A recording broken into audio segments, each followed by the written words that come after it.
votre métabolisme va être beaucoup plus efficient pour brûler les graisses. J'ai réussi à améliorer mes performances en endurance de l'ordre de 10%. Ce composé miracle sur le papier a entraîné le développement de cancer.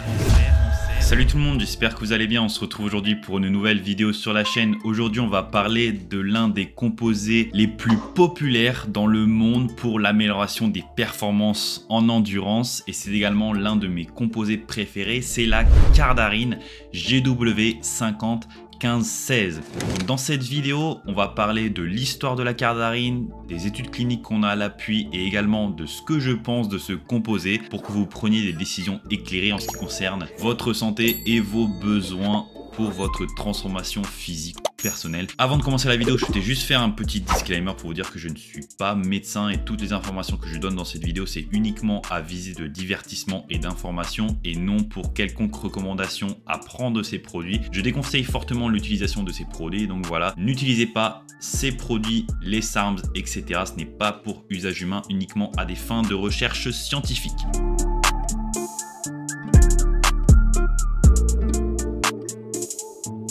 La cardarine GW501516, c'est un agoniste PPAR delta. Donc en gros, c'est une molécule qui va entraîner un switch au niveau de votre métabolisme, au niveau de votre génome, qui va améliorer la sensibilité à l'insuline, qui va améliorer votre profil lipidique en augmentant les bons taux de cholestérol HDL et en diminuant les taux de mauvais cholestérol HDL. Et c'est un produit qui va accélérer l'utilisation des acides gras comme source d'énergie. Donc en gros, il va faire switcher votre corps sur une utilisation principale de glucides à une utilisation plus importante d'acides gras. Donc en gros, votre métabolisme va être beaucoup plus efficient pour brûler les graisses.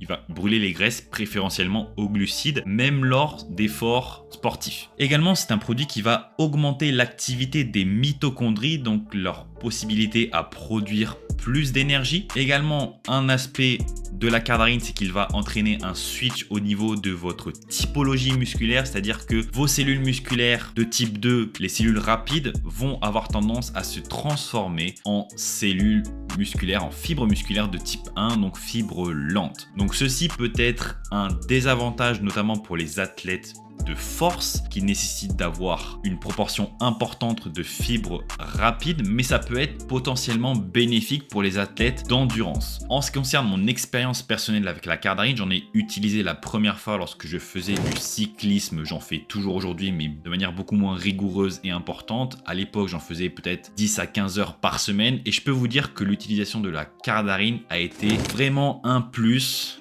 À ce moment-là, pour moi, ça a amélioré énormément mes performances. À un dosage de 10 mg par jour, j'ai réussi à améliorer mes performances en endurance de l'ordre de 10% sur seulement un mois et demi d'utilisation. Donc voilà, c'est un composé extrêmement puissant et j'ai maintenu ces gains pendant de longs mois après l'arrêt du produit. Donc voilà pourquoi ce produit peut être un composé extrêmement puissant lorsqu'il concerne l'amélioration des performances en endurance. Donc ce composé miracle sur le papier, vu tous les avantages que nous avons discutés auparavant, a complété les phases 1 d'études cliniques avec succès, mais s'est arrêté aux phases 2. Pourquoi? Puisqu'il a été enlevé des études cliniques à ce moment-là pour la fameuse étude sur le cancer qui a eu lieu en 2009. Donc cette étude est sortie après les Jeux Olympiques, pendant ou juste après les Jeux Olympiques où beaucoup d'athlètes avaient été contrôlés positifs à cette substance. Donc pendant les JO de Pékin en 2008. Donc en gros, cette étude qui a été réalisée sur les rats a montré que l'utilisation de la cardarine à des doses assez importantes pendant 2 ans a entraîné le développement de cancers chez ces rats. Donc les rats ont une expérience de vie qui est seulement de quelques années, de 3-4 ans. Et là, on a utilisé de la cardarine chez les rats pendant 2 ans. Donc on se rapprochait de la fin de vie des rats lorsqu'ils ont commencé à développer pas mal de cancers. Donc voilà, la cardarine a été enlevée de ces études cliniques à cause de cette étude-là sur le cancer. Mais le problème de cette étude, c'est qu'elle ne réplique pas ce qui est couramment fait dans le domaine, on va dire, récréatif pour l'utilisation de la cardarine. En calculant la dose équivalente qui a entraîné le cancer chez les rats, donc ça serait une dose de 32 mg par jour chez l'homme pour une prise continue pendant plus de 2 ans chez les rats. Donc 2 ans chez les rats, c'est équivaut à 50 ans de vie chez les hommes. Donc ça serait une utilisation de 30 mg par jour ou plus pendant 50 ans chez les hommes. alors que les dosages classiques recommandés pour l'amélioration des performances et la perte de graisse se situent plutôt entre 10 et 20 mg par jour. Pas plus. Même entre 10 et 20 mg par jour, personnellement, je n'ai constaté aucune différence. Franchement, 10 mg par jour, c'est largement suffisant pour obtenir les bénéfices de la cardarine. Donc voilà, l'étude n'est pas vraiment comparable à ce qui est fait par les utilisateurs récréatifs et dans le contexte d'amélioration des performances. En revanche, est-ce qu'il faut complètement éliminer cette étude de nos radars? Je ne pense pas. Je pense que comme tous les composés, il faut être amené à la prudence. Mais voilà, il faut aussi prendre en compte que cette molécule pourrait être un grand danger pour l'industrie pharmaceutique puisque, comme on l'a vu, elle a de nombreux bénéfices. Elle est peu chère, elle pourrait remplacer pas mal de traitements qui sont déjà mis en place à l'heure actuelle. Donc voilà, je ne suis pas complotiste, mais je mets juste ici cette hypothèse comme quoi peut-être que le composé aurait été enlevé des études cliniques puisqu'il a été utilisé en masse durant les Jeux Olympiques de Pékin. Il y a eu beaucoup d'athlètes contrôlés positifs. Donc est-ce que cette étude a été faite également pour entraîner un peu de la peur, réfréner des athlètes à utiliser cette molécule? On ne sait pas, mais voilà, on sait qu'aujourd'hui, le GW0742, qui est une évolution de la cardarine,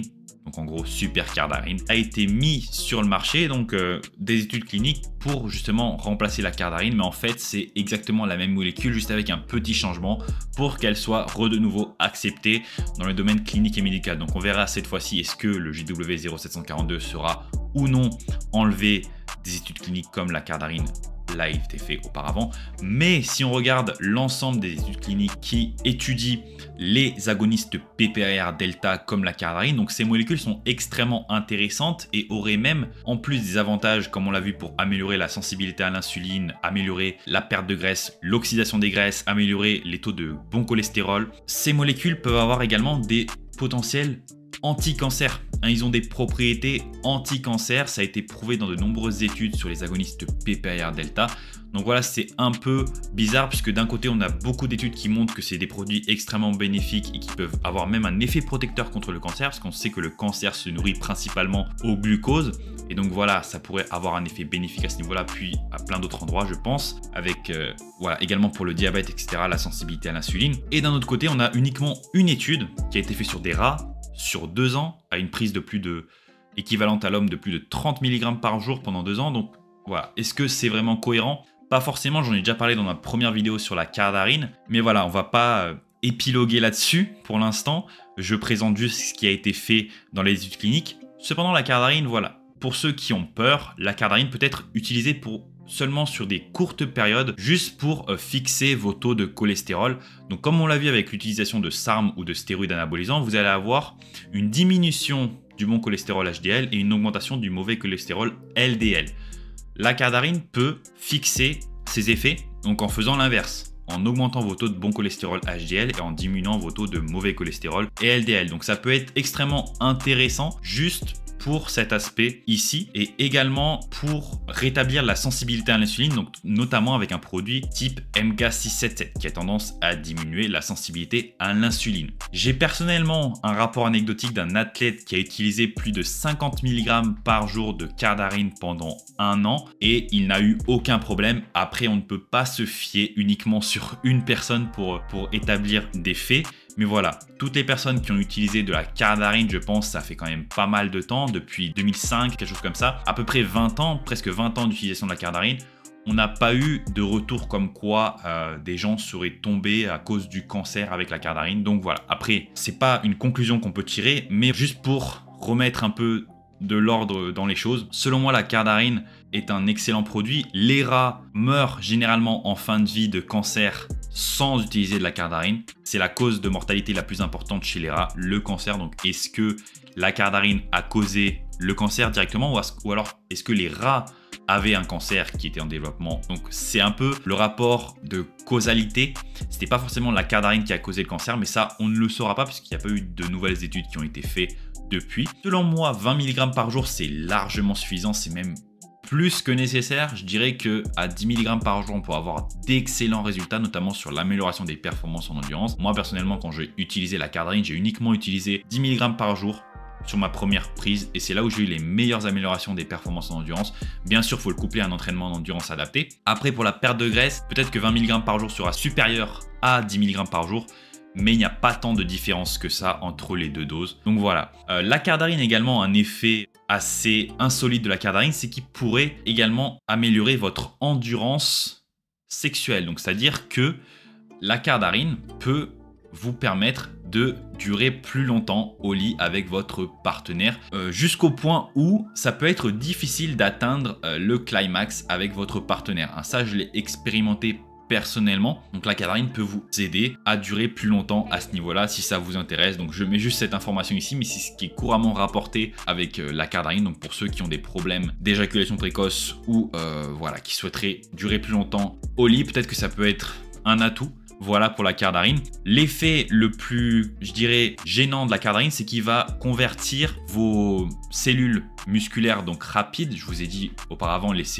fibres de type 2, en fibres de type 1, donc fibres lentes. Donc ça veut dire que vous allez avoir beaucoup plus d'endurance, notamment à la salle de sport pour faire beaucoup plus de volume, de répétitions, etc. Mais il se peut que votre force diminue. Moi, personnellement, quand je prends de la cardarine, je constate que ma force ne diminue pas forcément, mais voilà, ça devient beaucoup plus difficile de progresser lorsque je prends de la cardarine, contrairement à lorsque je n'en prends pas.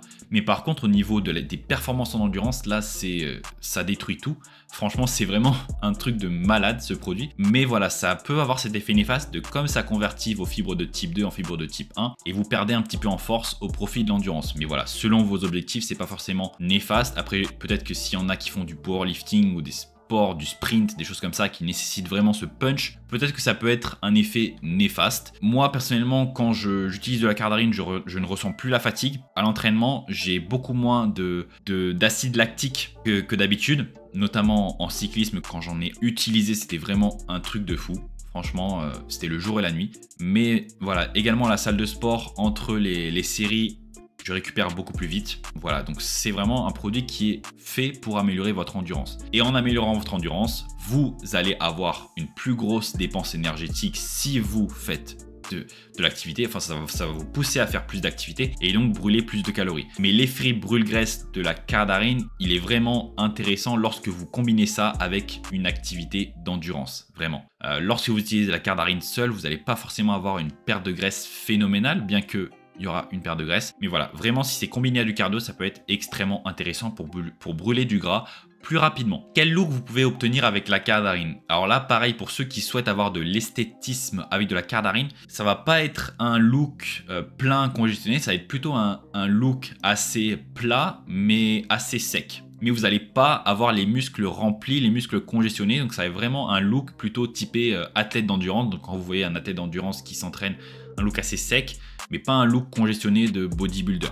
Donc vous n'allez pas avoir une congestion de malade avec la cardarine. Moi, quand j'utilise la cardarine, je constate même que même en utilisant des pré-workouts destinés pour le pump, en utilisant du tadalafil ou des choses comme ça, même avec ces produits-là, c'est assez difficile d'avoir une congestion assez importante. Mais voilà, quand on est athlète d'endurance, c'est pourquoi le produit est vraiment le plus utile selon moi. La congestion, on s'en fout un petit peu. Nous, on souhaite juste avoir de la performance. Et pour la perte de graisse également, c'est extrêmement intéressant. Donc voilà, c'est juste une histoire de look là par rapport au look que vous allez obtenir avec la cardarine. Donc en conclusion, selon moi, la cardarine, je pense que l'étude sur le cancer, elle est un peu surcotée. Donc c'est mon opinion personnelle, ce n'est pas l'opinion que vous devez avoir sur ce produit. Mais voilà, selon moi, c'est vraiment une étude qui est un peu surcotée dans le sens où il y a une grosse différence entre cette étude et ce que les utilisateurs utilisent normalement. La cardarine, on va plutôt l'utiliser en cycle et pas en utilisation continue. Selon mon expérience personnelle, c'est l'un de mes produits préférés. Franchement, j'ai adoré utiliser la cardarine, je l'ai utilisé plusieurs fois. Et vraiment, là où j'ai constaté le plus de bénéfices, c'est lorsque je faisais un sport en endurance à côté. Comme je vous ai dit, j'ai eu une augmentation de 10% de mes performances en endurance, alors que j'étais à un niveau assez bon niveau déjà. Donc ça peut être un excellent produit si on a des objectifs de performance. J'ai beaucoup d'abonnés à moi ou d'élèves qui me rapportent leurs résultats avec la cardarine et il y a des améliorations sur leur temps de course à pied, etc. qui sont vraiment exceptionnels. En tout cas, sur les temps de course à pied, par exemple de 5 km ou plus. C'est vraiment là où la cardarine va être intéressante sur les efforts d'une vingtaine de minutes par là. C'est vraiment là où ça va être le plus flagrant, on va dire. Et sinon, entre 10 et 20 minutes, ça va être des très bonnes améliorations d'endurance et également en dessous. Mais voilà, la Cardarine, selon moi, c'est un produit qui est extrêmement intéressant aussi pour la perte de graisse, mais personnellement je le couplerai à d'autres produits type SR9009 ou SR9011, également la Yohimbine. Donc ça, j'ai déjà fait une vidéo sur la perte de graisse qui résume un peu toutes ces informations là, donc je vous la mettrai en lien pour que vous puissiez la voir et pour voilà, avoir les meilleures stratégies possibles pour perdre du gras. Mais voilà, selon moi c'est un excellent composé. Donc voilà ce que je pense de la Cardarine JW501516. Donc voilà, j'espère que cette vidéo sur la Cardarine vous aura plu. Si vous avez aimé la vidéo, n'hésitez pas à liker la vidéo, à laisser un commentaire si vous avez n'importe quel type de question par rapport à la Cardarine, si vous avez eu une expérience personnelle avec la Cardarine, racontez-la moi en commentaire, ou alors si vous souhaitez utiliser la Cardarine, dites-le moi pourquoi en commentaire, ou alors si vous avez n'importe quel type de question, je pourrais y répondre. Également, n'hésitez pas à vous abonner à la chaîne, activer la cloche des notifications pour manquer aucune des prochaines vidéos. Également, n'hésitez pas à checker mon Instagram Pierre-Gourdon où je réponds à n'importe quel type de questions sans problème. Également, n'hésitez pas à checker mon site web pgsarms.com où des nouveaux articles sortent chaque semaine sur les SARMs, peptides, nootropics et compléments. Également sur mon site web pgsarms.com, je propose tous mes services de coaching et d'accompagnement personnalisé. Donc voilà, si vous avez des besoins spécifiques à ce niveau-là, n'hésitez pas à y faire un tour ou à me contacter directement sur Instagram. Également, n'hésitez pas à checker ma liste de sources en description pour vos besoins personnels. Et puis on se retrouve très vite. À bientôt sur la chaîne. Allez, c'est le gars. Bye bye.